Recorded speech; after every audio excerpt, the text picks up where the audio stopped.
Hello, this is Patrick Hickey, and this is a screencastify I and my fourth year history class have put together on Isaac Butt and the Irish Home Rule movement.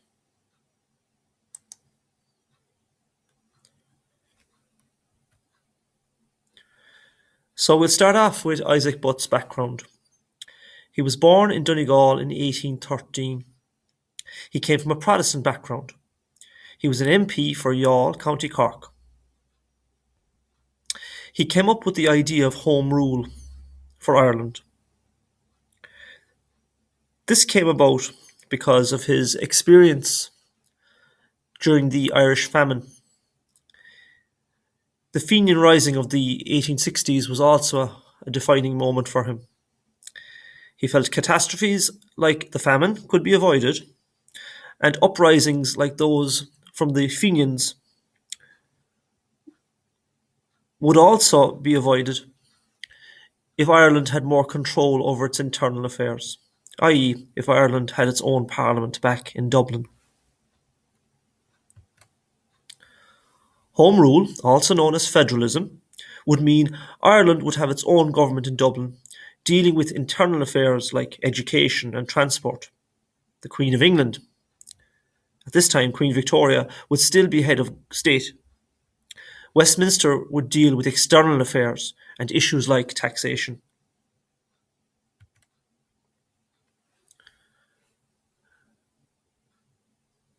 Eventually, a Home Rule party led by Isaac Butt would contest its first election in 1873. They did extremely well, considering the party was only just off the ground. In total, they won 59 out of the 103 Irish seats. However, only 20 of the elected Home Rule MPs were actually committed to their cause. Most of the other 39 had only jumped on the Home Rule bandwagon to get elected.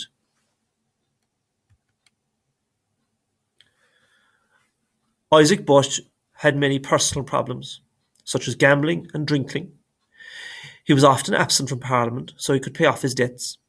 He was also a womanizer, often being heckled by women claiming that he had fathered their children, and they were looking for financial support. As you can see, Butt was a poor leader. The Home Rule Party also had the following political problems. One, there was the Conservative majority at the time.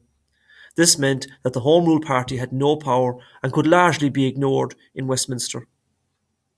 There were also party divisions. 20 members of the Home Rule Party decided to rebel against Butt and his leadership using a tactic called obstruction, also known as delaying tactics or filibustering. They did this by talking continuously during debates in the House of Commons and holding up progress there of legislation. On one occasion, obstruction led to speeches lasting 45 hours. However, all was not that bad. Onto the scene came a charismatic and rising star in the Home Rule Party. His name was Charles Stewart Parnell, who was elected in a Meath by-election in 1875. He was a wealthy landlord, so didn't have to worry about money like Isaac Butt. He would eventually succeed Isaac Butt after he died and become a brilliant leader. However, he had a different idea for Home Rule. Firstly, he stood up for the Manchester martyrs, thereby getting the support of the Fenians. He also did something that Isaac Butt never did. He got involved with the whole area of land reform.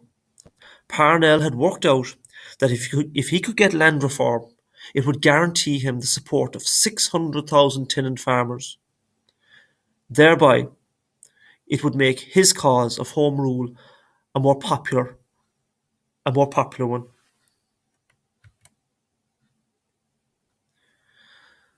So that's our presentation on Isaac Butt. He's definitely a person you need to know about because, well, firstly, he came up with the idea of Home Rule, or federalism.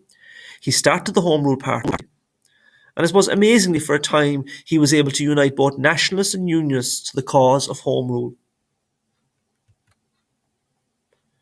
But I think this quote about Bush by an unknown Home Rule MP sums him up very well, where the MP said, "I trust him with any cause, but not my money." So that's it. Thanks for watching. Once again, can I thank my fortures for helping me put this together and for allowing me to put it up on YouTube as well. Okay, bye for now, and I hope this was helpful.